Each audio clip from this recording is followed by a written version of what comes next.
Un chien fréquentait l'église et s'asseyait tous les jours à la même place. Le prêtre, très intrigué, décide d'enquêter à ce sujet. En se rendant chez le propriétaire du chien, il découvre un journal avec des notes. Ce qu'il lit changerait le cours de la communauté pour toujours. Avant d'entendre cette histoire émouvante, n'oubliez pas de vous abonner à la chaîne. C était un dimanche comme un autre dans la petite ville de Val-de-Fleur. La cloche de l'église Saint-François sonnait ponctuellement à 9 heures du matin, appelant les fidèles à la traditionnelle messe dominicale. Le père Michel, un homme d'âge moyen aux cheveux grisonnants et aux yeux bienveillants, se préparait à commencer la célébration lorsque quelque chose d'inhabituel se produisit. Un chien de taille moyenne, au pelage caramel et à l'apparence fatiguée, entra silencieusement par la porte principale. Ses pas étaient lents, mais décidés, comme s'il savait exactement où il allait. Les fidèles observaient avec un mélange de surprise et d'appréhension, tandis que l'animal marchait dans l'allée centrale, passant devant les bancs en bois jusqu'à atteindre l'autel. Madame Cécile, la gardienne de l'église depuis plus de 3 décennies, fit mine de chasser l'animal, mais le père Michel l'arrêta d'un geste doux. Il y avait quelque chose de différent chez ce chien, une sérénité qui n'était pas commune chez les animaux errants. Le chien se coucha simplement à côté de l'autel, calme et respectueux, comme si c'était sa place de droit. Pendant toute la célébration, l'animal resta immobile, ses yeux attentifs suivant chaque mouvement du prêtre. Les fidèles, initialement perturbés par cette présence inhabituelle, s'habituèrent peu à peu à cette figure silencieuse. Certains enfants chuchotaient, même entre eux, enchantés par le nouveau participant de la messe. À la fin de la célébration, lorsque tout le monde était parti, le chien resta là, couché au même endroit.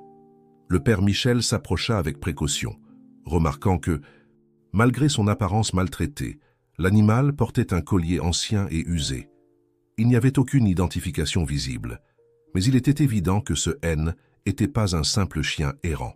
« D'où viens-tu, mon ami » murmura le prêtre, s'accroupissant pour caresser la tête de l'animal. Le chien répondit par un regard profond et mélancolique, comme s'il portait une histoire qui devait être racontée. Madame Cécile, encore hésitante, apporta un bol d'eau et quelques morceaux de pain. « Père, qu'allons-nous faire de lui » demanda-t-elle, observant l'animal boire calmement. « Pour l'instant, nous allons le laisser rester » répondit le père Michel. « Car il y a quelque chose de spécial en lui, quelque chose que je ne peux expliquer. » Au cours de la semaine suivante, le chien apparaissait chaque jour à l'église, toujours à la même heure. Il s'asseyait tranquillement pendant les messes et, dans les moments de silence, semblait plongé dans une profonde contemplation. Les paroissiens commencèrent à s'habituer à sa présence et certaines personnes apportaient même de la nourriture spécialement pour lui. Marie du Secours, une dame qui vendait des fleurs sur la place devant l'église, fut la première à remarquer un curieux schéma. « Père, dit-elle après la messe du mercredi, j'ai remarqué que ce chien regarde toujours le 3e banc à droite. C'est là que votre Jean s'asseyait. » Le commentaire attira l'attention du père Michel. Jean était un homme solitaire qui fréquentait assidûment l'église jusqu'à quelques semaines auparavant, lorsque son absence commença à être remarquée. C était un homme réservé, qui arrivait toujours tôt et partait tard, préférant les moments les plus silencieux du temple. Au fil des jours, de plus en plus de personnes commençaient à faire des connexions. Le chien avait les mêmes horaires et habitudes que Jean. Il s'asseyait aux mêmes endroits, observait les mêmes points. C était comme s'il suivait une routine familière, un chemin déjà connu.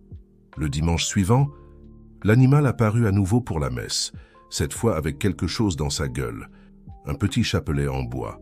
L'objet était usé par le temps, mais conservait encore sa beauté singulière. Le père Michel le reconnut immédiatement. C'était le chapelet que Jean portait toujours avec lui.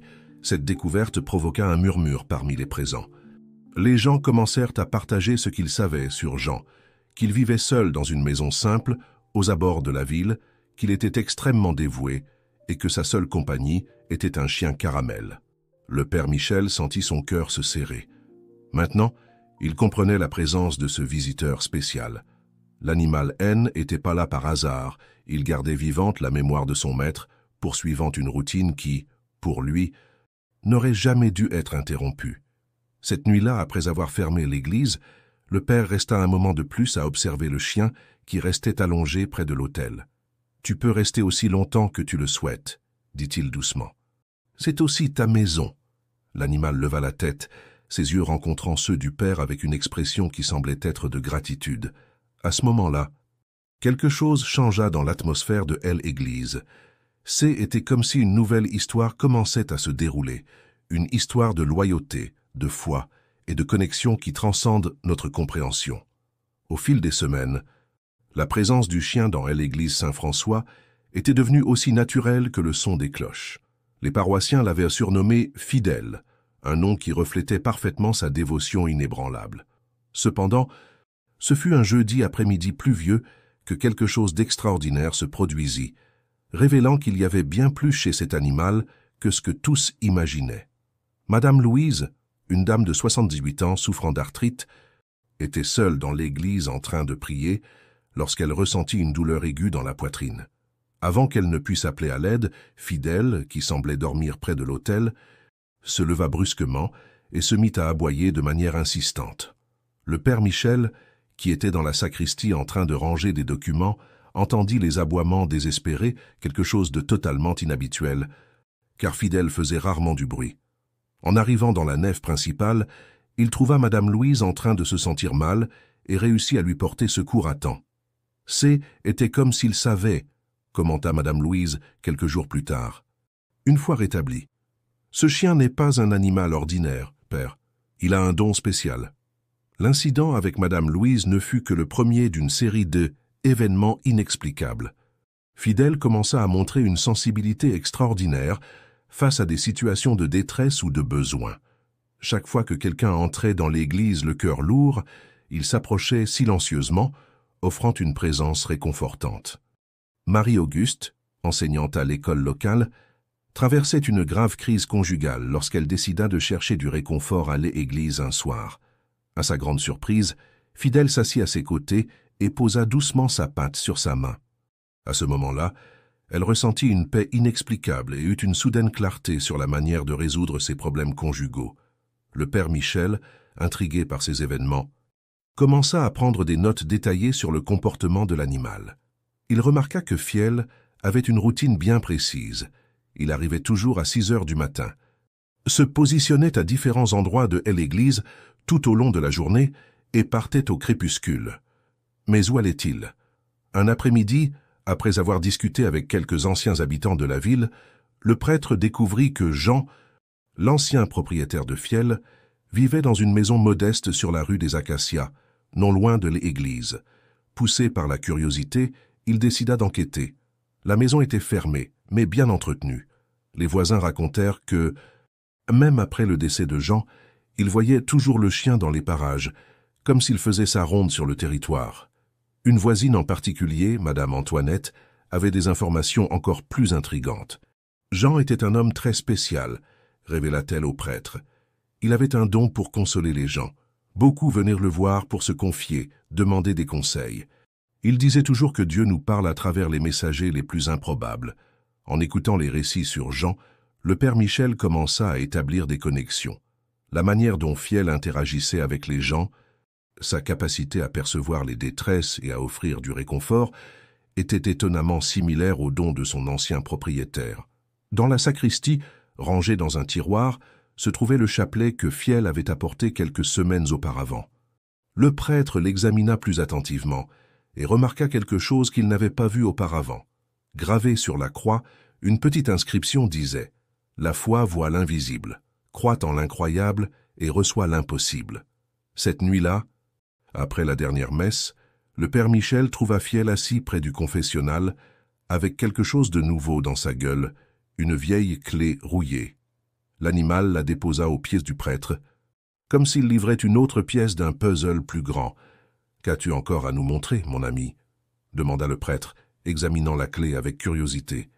Fiel le regardait simplement de ses yeux profonds et sereins, comme pour dire qu'il restait encore beaucoup à révéler. La nouvelle des dons spéciaux de Fiel commença à se répandre dans la ville. Des gens de divers endroits se mirent à fréquenter l'église, non seulement pour les messes, mais dans l'espoir de recevoir une forme de réconfort ou de guidance par l'intermédiaire de ce chien extraordinaire. Le père Michel, observant tout cela, commença à comprendre qu'il était face à quelque chose de plus grand que ce qu'il pouvait saisir. La clé trouvée n'était que le début d'une révélation encore plus vaste, un mystère qui commençait à se dévoiler sous ses yeux, promettant de transformer non seulement sa foi, mais celle de toute la communauté. Par une matinée particulièrement froide, Madame Antoinette apparut à l'église, portant une boîte en carton poussiéreuse.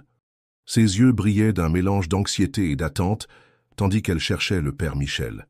Fiel, qui se tenait à son poste habituel près de l'autel, s'approcha immédiatement, sa queue remuant de manière inhabituelle. « Père, j'ai trouvé ça au fond de mon armoire, » dit-elle en posant la boîte sur une table dans la sacristie. « Ce sont quelques objets que votre Jean m'a demandé de garder avant de partir.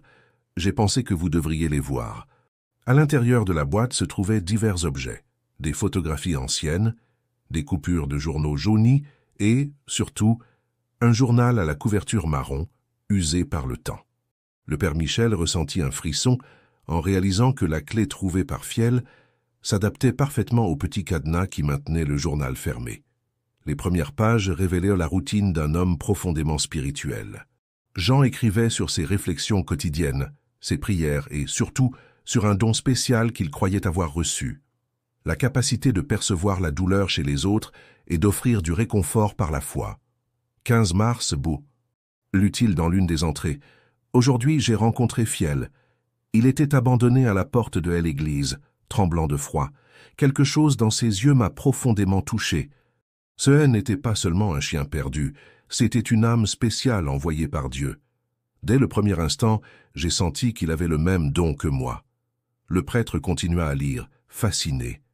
Jean décrivait comment, au fil des années, lui et Fidèle avaient formé un partenariat unique. Le chien montrait une sensibilité extraordinaire pour identifier les personnes en souffrance, guidant Jean vers elles. Ensemble, ils avaient aidé des dizaines de personnes de la communauté. 10 septembre, disait une autre entrée. Fidèle m'a alerté à propos de Madame Marie du Carmel aujourd'hui. Nous ne l'avions pas vue à l'église depuis des semaines. Suivant son instinct, nous l'avons trouvée chez elle. Profondément déprimée après avoir perdu son emploi. Nous avons pu la réconforter et l'aider à trouver un nouveau travail grâce au contact de la paroisse. Au fur et à mesure qu'il avançait dans sa lecture, le père Michel commença à remarquer des références répétées à un endroit spécial dans l'église, un lieu que Jean appelait le sanctuaire du réconfort. Les descriptions étaient vagues, mais mentionnaient toujours une pièce secrète où il gardait quelque chose de grande importance. Ce qui est caché dans le sanctuaire, écrivait Jean, est plus qu'un trésor matériel. C'est un symbole d'espoir, quelque chose qui peut transformer des vies lorsqu'il est trouvé par la bonne personne au bon moment. Fidèle connaît le chemin. Il saura quand et comment révéler. En lisant ces mots, le père Michel remarqua que Fielès était assis à ses côtés, ses yeux fixés sur le journal. C'était comme si l'animal comprenait parfaitement ce qui était révélé. Une des dernières entrées du journal était particulièrement intrigante. « Je sens que mon temps touche à sa fin, mais je n'ai pas peur, car je sais que Fiel continuera notre mission. Il est plus qu'un gardien, c'est un messager divin. Son amour pur guidera ceux qui en ont besoin jusqu'au sanctuaire du réconfort. La clé que j'ai laissée n'est que le début du chemin. » Le père Michel ferma le journal, son esprit bouillonnant de possibilités. Elle, église était ancienne, avec de nombreux couloirs et salles qui n'avaient pas été utilisés depuis longtemps. Pourrait-il vraiment exister un endroit secret abritant quelque chose de si spécial? À ce moment-là, Fiel se leva et se dirigea vers la porte de la sacristie, se retournant pour regarder le prêtre comme pour l'inviter à le suivre. Ses yeux semblaient dire que le moment était venu de révéler un autre secret. Madame Antoinette, qui était restée silencieuse pendant la lecture, murmura « Père, je pense que ce n'est pas par hasard que j'ai trouvé cette boîte justement maintenant. Votre Jean disait toujours que tout arrive au bon moment de Dieu. » Le prêtre rangea soigneusement le journal et se leva, prêt à suivre Fiel. Tout en marchant dans les couloirs de l'église, il réalisa qu'il était sur le point de découvrir quelque chose qui changerait à jamais sa compréhension de la foi, de l'amour et des mystérieux chemins par lesquels Dieu choisit de se manifester. Le lendemain, Fiel conduisit le père Michel par un couloir latéral de l'église qui menait à l'ancien clocher. Le chien s'arrêta devant une porte en bois sombre qui n'était que rarement ouverte, sauf pour des travaux d'entretien occasionnels. Le prêtre inséra la clé rouillée dans la serrure, surpris de constater qu'elle s'adaptait parfaitement. La porte s'ouvrit avec un léger grincement, révélant un escalier en colimaçon qui descendait vers un niveau inférieur de l'ess-église. L'air était chargé du parfum des vieilles bougies et de l'encens. Fiel descendit les marches avec aisance, tandis que le prêtre le suivait, éclairant le chemin avec la lampe torche de son téléphone. Au bas de l'escalier, ils trouvèrent un petit couloir avec 3 portes.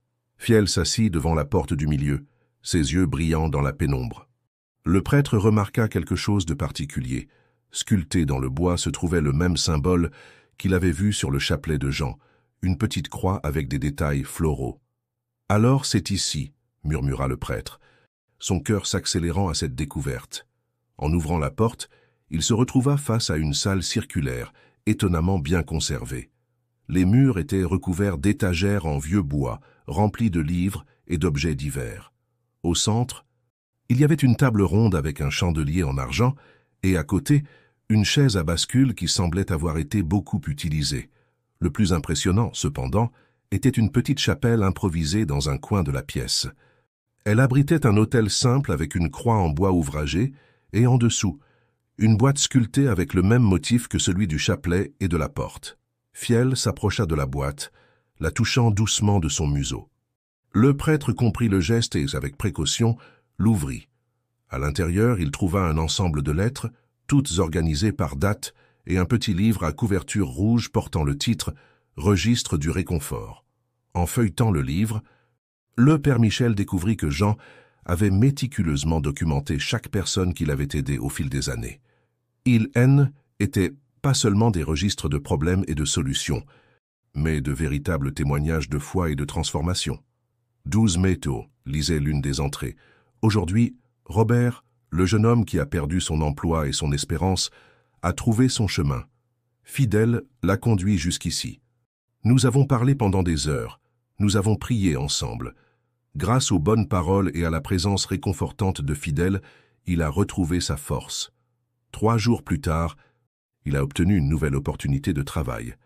Entre les pages du livre, il y avait aussi des photographies, des visages souriants, des familles réunies, des moments de célébration. Chaque image racontait une histoire de dépassement et de renouveau de la foi. Jean avait créé non seulement un lieu de conseil, mais un véritable sanctuaire d'espérance. Alors que le prêtre absorbait ses découvertes, Fidèle s'approcha de l'une des étagères et, d'un mouvement délicat, tira un tissu qui recouvrait quelque chose. Derrière lui se révéla un miroir ancien avec un cadre doré. À la base du miroir, il y avait une inscription. Pour voir au-delà des apparences, il faut regarder avec les yeux du cœur. Le père Michel commença à comprendre la véritable nature du sanctuaire du réconfort. Ce N n'était pas seulement un lieu physique, mais un espace sacré où les gens pouvaient se retrouver à travers le reflet de l'amour divin. Dans l'une des lettres trouvées, Jean expliquait « Ce sanctuaire n'est pas le mien. C'est un cadeau de Dieu pour tous ceux qui ont besoin de réconfort. » Fidèle a été envoyé comme gardien de ce lieu, non seulement pour le protéger, mais pour guider les âmes en détresse jusqu'ici. Son don de percevoir la douleur chez les autres est une manifestation de l'amour divin. À ce moment-là, des bruits de pas résonnèrent dans l'escalier. Madame Cécile, inquiète de l'absence prolongée du prêtre, était descendue pour le chercher. En entrant dans la pièce, ses yeux s'écarquillèrent de surprise et d'admiration. « Père, murmura-t-elle, c'est donc ici que votre Jean venait tous les après-midi ? Je me suis toujours demandé où il allait après les messes. » Le père Michel hocha la tête, réalisant qu'il avait découvert bien plus qu'un simple lieu secret. Il avait trouvé un héritage d'amour et de foi, soigneusement préservé et désormais confié à ses soins. Fidèle, assis près de l'autel, semblait satisfait de la révélation.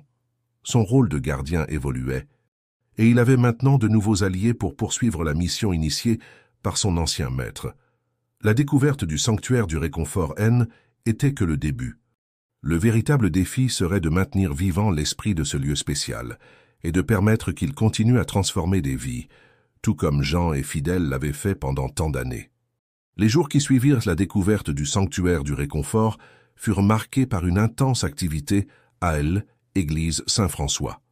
Le père Michel, avec l'aide de Madame Cécile et de Madame Antoinette, se consacra à organiser et à mieux comprendre le trésor qu'ils avaient à trouver. Chaque lettre, chaque enregistrement dans le livre rouge révélait des histoires extraordinaires de transformation et d'espoir. Une histoire en particulier attira l'attention du prêtre. Était celle d'une jeune femme nommée Claire, qui était passée par le sanctuaire 5 ans auparavant. Selon les notes de Jean, elle était au bord du désespoir lorsque Fidèle l'avait trouvée en pleurs à l'arrière de l'église. Le chien l'avait guidée jusqu'au sanctuaire où Jean l'avait accueillie et avait écouté son histoire. Comme par coïncidence, ou peut-être par une providence divine, ce même après-midi, une jeune femme élégante entra dans l'église. Fidèle, qui était couchée près de l'autel, se leva immédiatement et courut vers elle, remuant la queue avec enthousiasme. « Claire !» appela Madame Antoinette, la reconnaissant après tant d'années. « Mon Dieu, comme tu as changé !» Claire sourit, caressant tendrement la tête de Fidèle. « Je suis venue dès que j'ai su qu'il était encore ici, » dit-elle, les larmes aux yeux. « Je devais remercier. C'est dans cette église, avec l'aide de ton Jean et de cet ange à 4 pattes, que ma vie a complètement changé. » Le Père Michel invita Claire à visiter le sanctuaire. En descendant les escaliers et en entrant dans cet espace sacré, elle ne put contenir son émotion.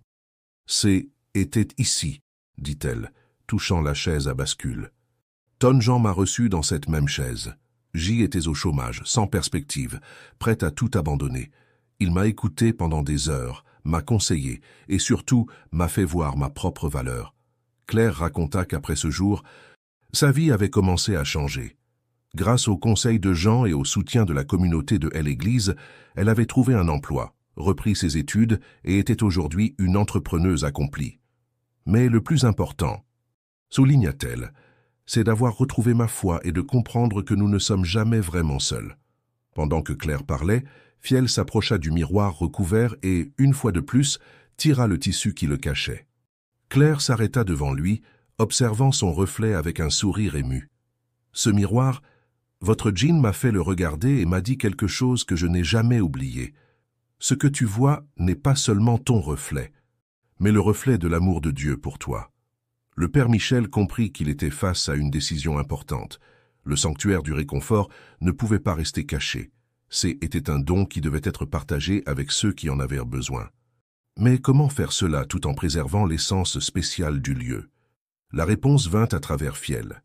Dans les jours qui suivirent, le chien commença à montrer un comportement encore plus intéressant. Pendant les messes, il observait attentivement les fidèles et, occasionnellement, s'approchait de quelqu'un en particulier. Était sa manière d'identifier les personnes qui avaient besoin d'une aide spéciale. Le prêtre établit alors un système discret. Ceux que Fiel choisissait étaient invités à un moment de conseil spécial au sanctuaire. L'espace conservait son caractère réservé et sacré, mais était désormais accessible à ceux qui en avaient vraiment besoin. L'une des premières personnes choisies par Fiel fut Julie, une adolescente qui avait arrêté d'aller à l'école. Lorsqu'elle descendit les escaliers du sanctuaire pour la première fois, ses yeux étaient fixés au sol, reflétant son insécurité. Mais en s'asseyant sur la chaise à bascule, avec Fiel allongé à ses pieds, quelque chose commença à changer. C'est comme si cet endroit avait une énergie différente, commenta-t-elle ensuite. Comme si toutes les histoires de dépassement qui se sont déroulées ici étaient encore présentes, nous donnant de la force. Le prêtre commença à comprendre que le véritable trésor du sanctuaire ne résidait pas dans les objets ou les registres, mais dans l'esprit d'amour et d'accueil que Jean avait cultivé là. Était un héritage vivant, qui continuait de croître et de se transformer à travers chaque nouvelle personne qui trouvait du réconfort entre ses murs. Fidèle, plus que jamais, se révélait comme le gardien parfait de cet héritage. Sa présence sereine et son instinct infaillible pour reconnaître la douleur chez les autres étaient des dons précieux qui continuaient à toucher des vies et à transformer des histoires. À mesure que de plus en plus de personnes étaient touchées par la magie du sanctuaire, l'église de Saint-François commençait à être connue non seulement comme un lieu de prière, mais aussi comme un phare d'espoir pour tous ceux qui cherchèrent du réconfort et un renouveau spirituel. Un après-midi particulièrement animé à l'église, alors que le Père Michel organisait quelques documents anciens trouvés dans le sanctuaire, une découverte inattendue attira son attention. Entre les pages jaunies d'un livre de registre, il trouva une photographie en noir et blanc datant de 1952. L'image montrait église en construction et, à sa grande surprise, un chien très semblable à Fidèle était assis près des ouvriers. Intrigué, le prêtre commença à fouiller plus profondément les archives de la paroisse. Avec l'aide de Madame Carmen, une dame de 92 ans qui avait passé toute sa vie dans la ville, il découvrit que ce N n'était pas le premier chien gardien de l'église. Au fil des décennies, plusieurs chiens aux caractéristiques similaires étaient apparus à des moments cruciaux de l'histoire locale. Ma grand-mère racontait souvent, révéla Madame Carmen, ses yeux brillants de souvenirs, que pendant la grande sécheresse de 1948, un chien caramel était apparu à l'église et avait commencé à creuser à un endroit précis du terrain. Lorsque les gens suivirent Tom son indication, ils trouvèrent une source d'eau qui aida toute la communauté à survivre à cette période difficile. Le père Michel écoutait, fasciné, tandis que la dame poursuivait ses histoires. En 1973, un autre chien très semblable avait aidé à retrouver une famille de réfugiés qui s'était abritée près de l'église, permettant à la communauté de les accueillir et de les aider. En 1995, un chien similaire avait empêché un incendie de se propager, alertant le prêtre de l'époque d'un début de feu dans la sacristie. Alors qu'il écoutait ces récits, Fidèle restait assis à proximité, ses yeux attentifs et sereins, comme s'il confirmait chaque mot. Le prêtre commença à réaliser qu'il était face à quelque chose d'encore plus extraordinaire qu'il ne l'avait imaginé. Une lignée de gardiens canins qui, au fil des générations, avait protégé et guidé la communauté. Cette même semaine, un événement singulier renforça encore cette théorie. Régine, une jeune historienne qui faisait des recherches sur les origines de la ville, visita l'église à la recherche d'informations. En voyant Fidèle, elle fut visiblement émue. « Père, dit-elle en sortant de son sac un vieux cahier, j'ai trouvé ceci dans les archives municipales. Ce sont les journaux du père Antoine, qui a servi dans cette église entre 1950 et 1975. Il fait plusieurs mentions d'un chien spécial qu'il appelait « ange à quatre pattes ». Les écrits du père Antoine révélaient des détails surprenants. Il décrivait comment le chien de son époque avait le don de consoler les personnes en souffrance et semblait guidé par une sagesse supérieure. Plus impressionnant encore, il mentionnait l'existence d'une salle sacrée où il gardait des registres importants. Une claire référence à ce que l'on connaît aujourd'hui comme le sanctuaire du réconfort. Il se passe quelque chose de plus grand ici. Réfléchit le père Michel, observant Fidèle qui jouait maintenant avec quelques enfants dans la cour de l'église. Ce n'est pas seulement à propos d'un chien spécial, mais d'une mission qui traverse le temps. La découverte de cette connexion historique apporta une nouvelle dimension à la présence de Fidèle dans l'église. Les gens commencèrent à partager des histoires qu'ils avaient entendues de leurs parents et grands-parents sur les différents chiens gardiens qui avaient traversé la paroisse. Chaque récit ajoutait une nouvelle couche de sens à la mission actuelle de Fidèle. Un après-midi, alors que le prêtre était dans le sanctuaire en train d'étudier les anciens registres, Fidèle entra en portant quelque chose dans sa gueule. C'était un vieux collier en cuir clairement différent du sien. En l'examinant, le prêtre trouva une inscription effacée. « Gardien 1952 ». « Où as-tu trouvé ça ?» demanda le prêtre. Émerveillé. Fidèle le regarda simplement avec cette expression sereine qui lui était caractéristique, comme pour dire que certains mystères doivent rester tels quels. La nouvelle concernant la lignée des chiens gardiens se répandit dans la ville, attirant encore plus de monde à l'église. Beaucoup venaient en chercher du réconfort, d'autres par curiosité, mais tous repartaient transformés par leur rencontre avec Fidèle et par l'énergie spéciale qui imprégnait ce lieu sacré. L'hiver arriva au Val de Fleurs, apportant avec lui l'une des pires tempêtes que la ville ait jamais connues. Cette nuit-là, particulièrement agitée, alors que la pluie fouettait les vitraux de l'église et que le vent hurlait entre les tours, Fidèle montrait une agitation inhabituelle. Le chien allait et venait dans la nef principale, alternant entre des aboiements étouffés et des regards anxieux en direction du père Michel. Après des années de vie commune avec les animaux, le prêtre avait appris à se fier aux instincts de Fidèle, surtout lorsqu'il manifestait un tel comportement. « Qu'y a-t-il, mon ami ?» demanda le prêtre en s'approchant de l'animal. Fidèle se précipita immédiatement vers la porte menant au sanctuaire du réconfort, la grattant avec insistance. En descendant les escaliers, ils trouvèrent de l'eau ruisselant le long des vieux murs. La tempête avait provoqué des infiltrations et le précieux patrimoine du sanctuaire était en danger. Le prêtre commença rapidement à rassembler les livres et les documents les plus importants, tandis que Fidèle restait agité, concentrant maintenant son attention sur une partie spécifique du mur. C'est alors qu'un grondement effrayant retentit dans l'espace. Une partie du plafond commença à céder, et l'eau se mit à jaillir avec plus de force. Le père Michel réalisa qu'ils avaient besoin d'aide immédiatement, mais son téléphone n'avait aucun signal à cette profondeur. Sans hésiter, Fidèle s'élança dans les escaliers et disparut dans la nuit orageuse. Quelques minutes plus tard, qui semblèrent des heures, il revint accompagné de M. Sébastien, le gardien qui vivait près de l'église, et de ses deux fils. Ensemble, ils ont réussi à créer un système d'urgence pour détourner l'eau et protéger les documents historiques. Pendant le travail de sauvetage, quelque chose d'extraordinaire s'est produit. L'eau qui coulait le long du mur avait révélé une petite porte camouflée de la taille d'un coffre moyen. C était une découverte qui serait restée cachée sans la tempête. Père, appela Jean, le fils aîné de M. Sébastien, il y a quelque chose de gravé ici. En approchant la lanterne, ils purent lire une inscription ancienne. Pour les temps de épreuve, je garde ici la plus grande protection. Avec précaution, ils réussirent à ouvrir la petite porte, révélant un compartiment secret.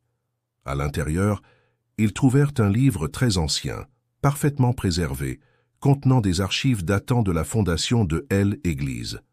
Ça, c'était un journal écrit par le premier prêtre qui a servi dans cette paroisse, Père François d'Assise, qui a donné son nom à L'-Église. Dans les premières pages du journal, il y avait un récit fascinant sur la façon dont il avait été guidé jusqu'à cet endroit par un chien au pelage caramel, apparu mystérieusement pendant son voyage à la recherche d'un lieu pour construire l'église. Le fidèle animal, écrivit-il, m'a montré où l'eau coulait abondamment sous la terre, où la terre était fertile pour la plantation et où les vents soufflaient avec moins de force. C'est à travers ces signes que j'ai su que C était l'endroit choisi par Dieu pour ériger sa maison. Le journal continuait avec une révélation encore plus surprenante. Père François avait reçu une vision dans laquelle il lui était montré que ce premier chien serait suivi par d'autres, chacun apparaissant à des moments cruciaux pour la communauté, servant de gardien non seulement de L'-Église, mais aussi de la foi et de l'espérance des gens. Alors qu'il lisait ces mots à la lumière des lanternes, avec la tempête grondant toujours dehors, Fidèle restait assis calmement à côté d'eux, comme si cette découverte N était qu'une confirmation de plus de sa mission sacrée. Le travail de sauvetage du sanctuaire du réconfort a continué toute la nuit. La communauté, alertée par M. Sébastien, s'est mobilisée pour aider. Les gens arrivaient avec des seaux, des chiffons, des déshumidificateurs, tous unis pour préserver cet espace spécial. Tout au long du processus, Fiel est resté vigilant, guidant les gens sur les chemins les plus sûrs, indiquant où l'eau devait être contenue de toute urgence, démontrant une sagesse qui allait au-delà de l'instinct animal. Le lendemain matin, lorsque la tempête s'est enfin calmée, le sanctuaire était sauvé. Les documents avaient été préservés, et la découverte du journal du Père François a apporté une nouvelle compréhension de la véritable nature de la mission de Fiel et de ses prédécesseurs. C'est comme si chaque épreuve que nous affrontons, a réfléchi le Père Michel, observant le lever du soleil à travers les vitraux de L'-Église, servait à révéler une nouvelle couche de cette histoire extraordinaire. La découverte du journal du Père François a ajouté une nouvelle dimension à la routine de L'-Église Saint-François. Le Père Michel, inspiré par les archives historiques, a commencé à remarquer des schémas dans le comportement de Fiel qui passaient auparavant inaperçus. Le chien semblait avoir une manière particulière d'interagir avec chaque personne qui cherchait de l'aide, comme s'il pouvait identifier exactement ce dont chacun avait besoin. Un dimanche matin, après la messe, une jeune femme nommée Marine est entrée dans l'église. Son visage montrait de l'inquiétude, et elle marchait hésitante, comme si elle portait un poids invisible sur ses épaules. Avant même qu'elle n'atteigne l'autel, Fiel était déjà à ses côtés, posant doucement son museau sur sa main. « Il ne rate jamais », a murmuré Madame Cécile au prêtre. C'est comme s'il pouvait voir à travers les gens. Marine était enseignante à l'école locale, et ces derniers mois, elle avait rencontré des difficultés avec ses élèves. La démotivation des jeunes la laissait angoissée, ne sachant pas comment retrouver l'enthousiasme pour la profession qu'elle aimait tant. Suivant le rituel déjà connu, Fiel l'a guidée jusqu'au sanctuaire du réconfort. En entrant dans cet environnement accueillant, Marine a immédiatement ressenti un changement dans son énergie. Le chien l'a conduite à l'étagère de livres et, avec un mouvement précis, a tiré un volume spécifique avec son museau. C était un ancien album de photographie. En ouvrant l'album, Marine a trouvé des images de l'école où elle enseignait, datant de plusieurs décennies auparavant. Parmi les photographies, il y avait des témoignages de projets éducatifs réussis, des lettres de remerciement d'anciens élèves et des récits d'enseignants qui avaient affronté des défis similaires aux siens. « C'est incroyable », dit-elle en feuilletant les pages, les larmes aux yeux. C'est comme si cet album avait été gardé spécialement pour ce moment. Le père Michel sourit, se rappelant un passage du journal du père François. Le gardien ne console pas seulement, mais il relie aussi le passé au présent, montrant qu'aucune difficulté n'est vraiment nouvelle et qu'il y a toujours un chemin d'espérance à suivre. Inspirée par les histoires qu'elle avait découvertes, Marine développa un projet innovant dans son école, en ressuscitant d'anciennes traditions de la communauté et en les connectant aux besoins actuels des élèves. Le résultat fut transformateur, non seulement pour elle, mais pour toute l'école. Pendant ce temps, Fiel continuait sa mission quotidienne. Un après-midi, il commença à montrer un comportement particulier lors d'une célébration de mariage. Le chien fut particulièrement attentif à un vieil homme assis seul au dernier banc de l'église. Cet homme était Albert, un veuf qui s'était isolé après le départ de son épouse. Fiel non seulement s'approcha de lui, mais le guida jusqu'à un endroit spécifique de l'église, la chapelle latérale où se trouvait l'image de Sainte Rita, connue comme la sainte des causes impossibles. À cet endroit, Albert trouva quelque chose de surprenant, un ancien chapelet, très similaire à celui que sa femme avait l'habitude d'utiliser. Plus tard, on découvrit que le chapelet avait été offert à l'église des années auparavant par une dame qui, tout comme son épouse, croyait au pouvoir de la prière pour transformer des vies. « Il n'y a pas de coïncidence », commenta le père Michel, observant comment Albert commença à fréquenter davantage l'église, retrouvant peu à peu sa connexion avec la communauté et avec sa propre foi. Les archives du sanctuaire commencèrent à inclure non seulement des histoires de dépassement, mais aussi les signes que Fiel montrait avant chaque rencontre significative. Le prêtre remarqua que le chien avait des comportements différents selon les situations, parfois plus agités, d'autres fois d'une calme exceptionnelle, mais il avait toujours raison dans ses indications. L'une des découvertes les plus intéressantes vint par Hélène, une jeune artiste qui fréquentait l'église. Elle commença à faire des croquis de Fiel à différents moments, capturant ses expressions et ses postures. En analysant les dessins, ils ont remarqué que le chien présentait des schémas de comportement spécifiques qui étaient liés au type d'aide dont chaque personne avait besoin. « C'est comme s'il était un instrument divin », observa Hélène, montrant ses dessins. Chaque mouvement, chaque regard a un but précis. Le père Michel a commencé à documenter ces schémas, créant un nouveau chapitre dans les archives du sanctuaire. Était une façon de préserver non seulement les histoires, mais aussi la sagesse unique que Fidèle démontrait dans sa mission de réconfort et de guide. Alors que de plus en plus de personnes étaient touchées par cette grâce spéciale, l'église Saint-François devenait de plus en plus connue comme un lieu de renouveau et d'espérance.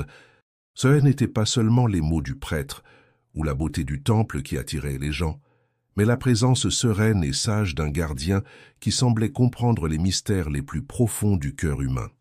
L'automne était arrivé au Val de Fleurs, peignant les arbres de tons dorés et rougeâtres. Était une période spéciale de l'année, où l'église se préparait pour sa fête traditionnelle en l'honneur de Saint François d'Assise. Cette année, cependant, quelque chose de différent allait se produire. Tout a commencé lorsque Fidèle a montré un comportement inhabituel pendant les préparatifs de la fête. Le chien a commencé à monter la garde près du portail principal de l'église, comme s'il attendait quelqu'un. Son regard était fixé sur la route menant à la ville, et même ses activités habituelles de réconfort ne le distrayaient pas complètement de cette nouvelle mission. Je ne l'ai jamais vu comme ça, commenta Madame Antoinette, observant comment Fidèle touchait à peine sa nourriture. C'est comme s'il savait que quelque chose d'important allait se passer. La veille de la fête, alors que le soleil se couchait à l'horizon, un bus s'arrêta à la gare routière de la ville. Parmi les passagers qui descendirent, se trouvait une dame d'apparence sereine, portant une petite valise et un album de photos. Elle s'appelait Isabelle, et elle avait voyagé de très loin, guidée par un rêve récurrent d'une église et d'un chien caramel. Quand Isabelle arriva aux portes de l'église Saint-François, Fidèle, qui était à son poste habituel, se leva immédiatement. La rencontre entre les deux fut émouvante. Le chien courut vers elle, remuant la queue avec une joie que peu avaient jamais vue auparavant. « Je savais que je te trouverais ici, » dit Isabelle, caressant la tête de Fidèle avec des larmes aux yeux. « Tu es exactement comme dans mes rêves. » Le père Michel, qui observait la scène, invita Isabelle à entrer dans l'église. Dans le sanctuaire du réconfort, elle ouvrit son album de photographies, révélant une histoire extraordinaire. Isabelle était la petite-fille du premier gardien de l'église, ce même chien qui avait guidé le père François jusqu'à l'endroit où l'église serait construite. « Mon grand-père, » expliqua-t-elle, était le gardien de l'église à cette époque. Il a tout documenté sur le premier gardien et a transmis ses histoires à ma mère, qui les a transmises à moi. Les photographies dans son album montraient différents chiens gardiens au fil des décennies, chacun avec la même robe caramel et les mêmes yeux sages que Fidèle. Plus impressionnant encore étaient les écrits qui accompagnaient les images, décrivant les dons spéciaux de chaque gardien. Chacun d'eux, poursuivit Isabelle, avait une mission spécifique. Certains étaient plus tournés vers la guérison, d'autres vers le réconfort, mais tous servèrent de pont entre le divin et l'humain. Pendant qu'Isabelle partageait ses histoires, Fidèle restait à ses côtés, comme pour confirmer chaque mot. Le père Michel comprit qu'ils étaient face à un moment unique. La rencontre entre le passé et le présent, le lien final qui manquait pour comprendre pleinement la mission des gardiens. La présence d'Isabelle pendant la fête de Saint-François apporta une nouvelle dimension aux célébrations. Elle partagea avec la communauté non seulement les anciennes histoires, mais aussi son propre parcours de foi, qui l'avait guidé jusqu'ici à travers des rêves et des intuitions. Les gardiens, expliqua-t-elle lors d'une des célébrations, ne sont pas simplement des chiens spéciaux. Ils sont des manifestations de l'amour divin, choisis pour nous rappeler que la foi peut se présenter sous les formes les plus simples et les plus pures. Le moment le plus émouvant survint lorsqu'Isabelle révéla un ancien médaillon qui avait appartenu au premier gardien. Ça était une petite pièce en argent représentant Saint François, entouré d'animaux. À la surprise générale, le médaillon portait exactement le même motif que celui gravé sur la porte secrète découverte pendant la tempête. Ce médaillon, dit-elle, a été transmis de gardien en gardien, trouvant toujours son chemin jusqu'au prochain élu. Maintenant, il est temps de le remettre à son véritable propriétaire. Avec douceur, Isabelle plaça le médaillon sur le collier de Fidèle. Le chien, d'habitude si actif, resta parfaitement immobile pendant ce moment, comme s'il comprenait la solennité de ce geste. La fête de Saint-François, cette année-là, se transforma en une célébration encore plus spéciale. Ce n'était pas seulement la commémoration d'un saint, mais la reconnaissance d'une lignée sacrée de gardiens qui, pendant des générations, avaient protégé et guidé cette communauté. Le père Michel, observant comment Fidèle interagissait avec les gens pendant les festivités, portant désormais le médaillon ancestral, comprit qu'il assistait à la continuation d'une histoire bien plus grande qu'il ne l'avait imaginée. Une histoire de foi, d'amour et de dévotion qui traversait les générations et continuerait à toucher des vies pendant longtemps. Le temps s'écoula paisiblement à Val-de-Fleurs après la mémorable fête de Saint-François. La présence de Fidèle dans l'église, maintenant avec le médaillon ancestral à son collier, prit une signification encore plus profonde. Le sanctuaire du réconfort devint un lieu de pèlerinage, où des gens de divers endroits venaient chercher du réconfort et un renouveau spirituel. Par une matinée particulièrement lumineuse, le père Michel trouva Fidèle assis près de l'autel, contemplant les vitraux colorés avec une sérénité inhabituelle. Le chien semblait méditer profondément devant les images sacrées. C'est à ce moment que le prêtre réalisa qu'il était temps de consigner toute l'histoire des gardiens pour les générations futures.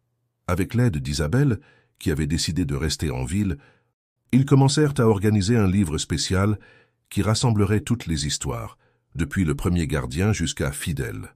Le travail de compilation révéla des schémas surprenants. Chaque gardien était apparu à des moments de grande transformation pour la communauté, apportant exactement ce qui était nécessaire à cette époque. C'est comme si chacun d'eux était une réponse aux prières non prononcées des gens, observa Isabelle, tout en organisant les archives. Fidèle lui-même semblait participer activement à ce processus de documentation. Souvent, il guidait le prêtre ou Isabelle vers certains livres ou documents du sanctuaire, comme s'il voulait s'assurer qu'aucun détail important ne soit oublié. L'une des découvertes les plus significatives vint par Hélène, la jeune artiste qui avait documenté les comportements de Fidèle dans ses dessins.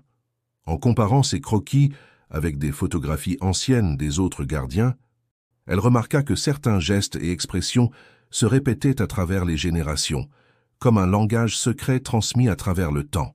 Chaque gardien, écrivit le père Michel dans ses notes, est comme une lettre dans un alphabet divin, chacun communiquant un message unique d'amour et d'espérance. La communauté de L, Église Saint-François, prospéra de manière extraordinaire. L'exemple de Fidèle inspira les gens à être plus attentifs les uns envers les autres, plus compatissants et accueillants. Les enfants commencèrent à suivre des cours de catéchisme au sanctuaire, apprenant non seulement sur la foi, mais aussi sur l'importance de la bonté et du soin envers toutes les créatures. Un jour, lors de l'une de ces leçons, une petite fille nommée Sophie fit une observation qui toucha tout le monde. Fidèle n'est pas seulement un chien qui aide les gens, il nous apprend à être des gardiens les uns des autres. Cette simple vérité captura parfaitement l'essence de tout ce qu'ils avaient appris. Le véritable miracle ne résidait pas seulement dans les actions extraordinaires des gardiens, mais dans la manière dont ils inspiraient les gens à découvrir leur propre capacité à aimer et à prendre soin. Le livre des gardiens fut finalisé lors d'une cérémonie spéciale, où toute la communauté se réunit pour célébrer. Ces pages ne contenaient pas seulement des histoires et des photographies, mais aussi des témoignages de vie transformées, des dessins d'Hélène et des réflexions profondes sur la foi et l'amour. Fidèle, comme toujours, resta serein pendant la célébration, son médaillon brillant doucement à la lumière des bougies. Son regard sage semblait dire que ce N n'était pas une fin, mais un nouveau commencement. L'histoire des gardiens continuerait, sous différentes formes, à travers chaque personne touchée par leur message. Le père Michel, observant Église remplie de personnes unies par l'amour et la foi, comprit que le plus grand héritage des gardiens N n'était pas les miracles ou les histoires extraordinaires, mais la capacité de éveiller le meilleur en chaque être humain. Chacun de nous, dit-il dans son homélie finale, porte en lui une étincelle du divin, une capacité à être gardien. Fidèle et ses prédécesseurs nous ont montré le chemin. Maintenant, il nous appartient de poursuivre cette mission d'amour et de soin. Ainsi, l'histoire des gardiens de l'Église Saint-François devint bien plus qu'une légende locale.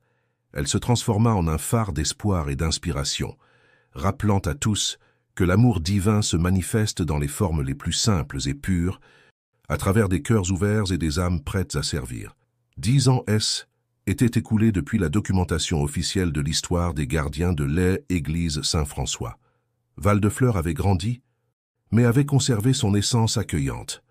Le père Michel, maintenant aux cheveux complètement blancs, continuait son travail dévoué, bien qu'à un rythme plus tranquille. Le sanctuaire du Réconfort était devenu un lieu de pèlerinage connu dans toute la région.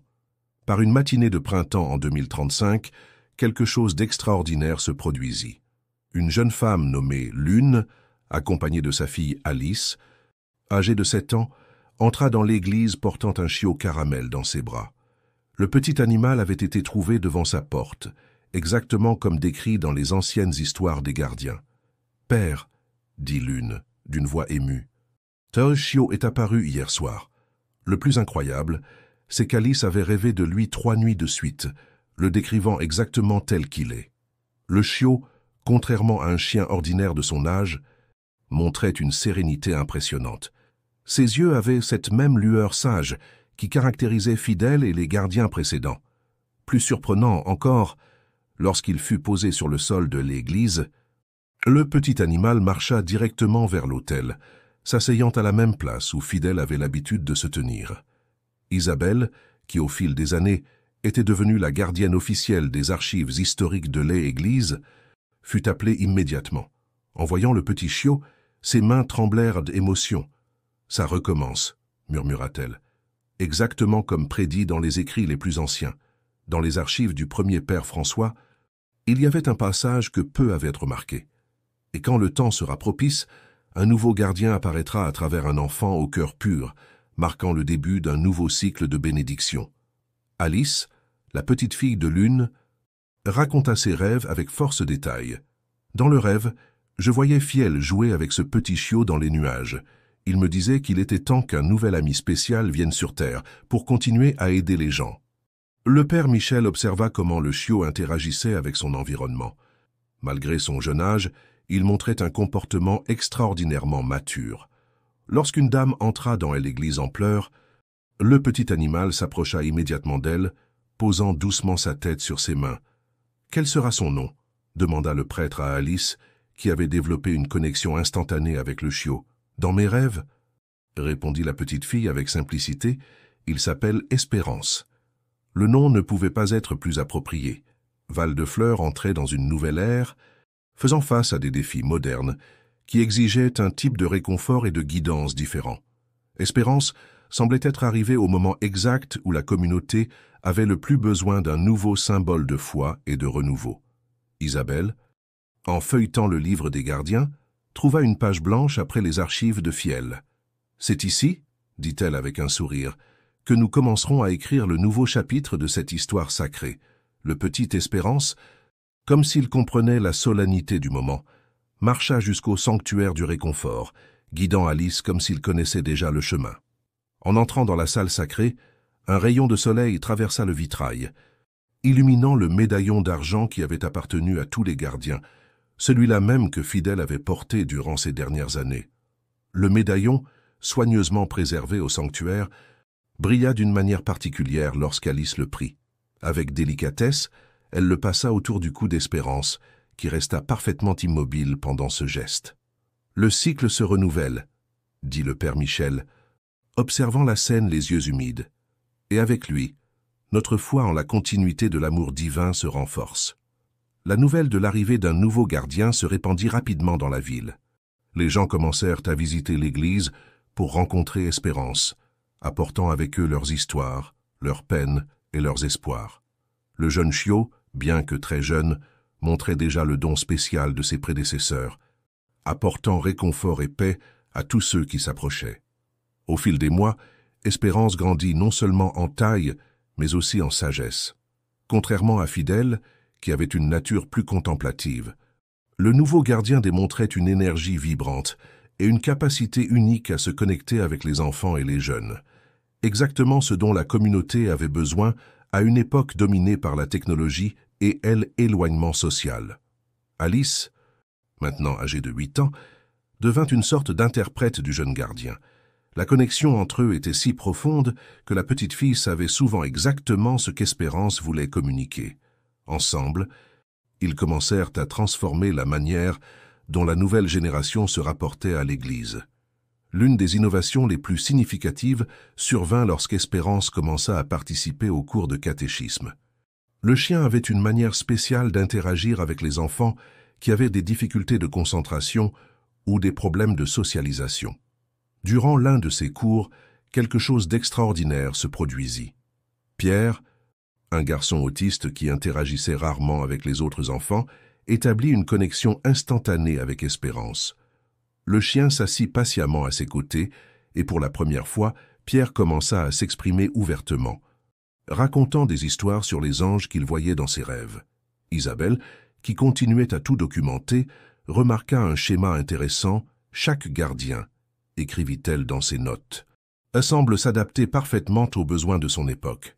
Si Fidèle était le consolateur en temps de solitude, Espérance est le reconnecteur en temps d'isolement.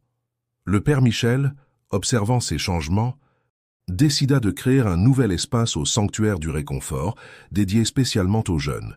Avec l'aide de bénévoles, une partie de la salle fut transformée en un environnement accueillant, avec des coussins colorés et un petit coin lecture. Espérance avait un comportement particulier dans ce nouvel espace. Souvent, Il s'approchait des adolescents qui passaient trop de temps sur leur téléphone, attirant doucement leur attention vers les livres ou les personnes autour d'eux. D'une certaine manière, sa présence encourageait des conversations réelles et des connexions authentiques. L'une, la mère d'Alice, commença à remarquer des changements significatifs dans la communauté. C'est comme si Espérance nous apprenait à trouver un équilibre entre le monde numérique et notre besoin de connexion humaine réelle. Un jour, lors d'un après-midi pluvieux, un groupe d'adolescents se réfugia dans l'église pour échapper à l'orage. Normalement absorbés par leur smartphone, ils furent surpris quand Espérance commença à les guider à travers le sanctuaire, leur montrant les anciennes photographies et les histoires des gardiens précédents. « C'est incroyable », commenta l'une des adolescentes, rangeant son téléphone. « Comment ces histoires anciennes semblent si pertinentes pour nos problèmes d'aujourd'hui ?» Le jeune gardien montrait également une sensibilité particulière pour les questions environnementales. Souvent, il guidait les gens vers le jardin de l'église, où un petit projet de potager communautaire avait été lancé. Sa présence inspira la création d'un programme d'éducation environnementale, reliant le soin de la nature à la spiritualité. Alice, avec son intuition enfantine, expliqua lors d'un des cours, Espérance dit que prendre soin de la terre, c'est comme prendre soin de la maison de Dieu. Il veut qu'on apprenne à être gardien de tout ce qui est vivant. Le père Michel, observant comment le nouveau gardien adaptait la mission ancestrale aux défis contemporains, commença à comprendre qu'il était témoin non seulement de la continuation d'une tradition, mais de son évolution naturelle. Les temps ont changé. Se réfléchit-il dans son journal, et avec eux, la manière dont la grâce divine se manifeste. Espérance nous montre que la foi peut être dynamique sans perdre son essence sacrée.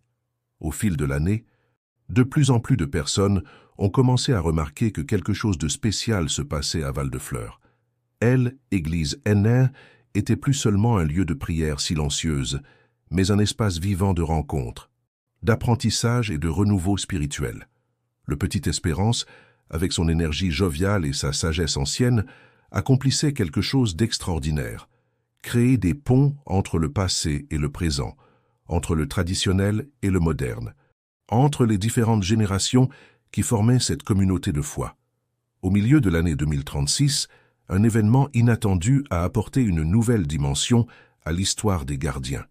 Pendant un nettoyage au sanctuaire du réconfort, Alice a découvert, caché derrière l'un des livres les plus anciens, une clé USB enveloppée dans un morceau de tissu décoloré.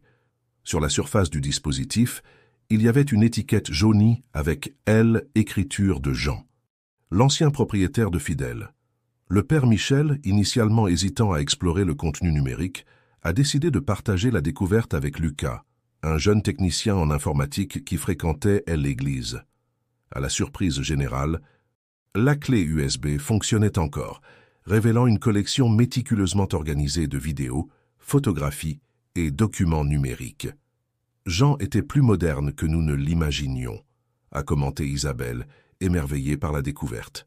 Les fichiers contenaient non seulement des enregistrements de l'époque de Fidèle, mais aussi des numérisations de documents anciens sur les premiers gardiens, que Jean avait secrètement préservés sous forme numérique.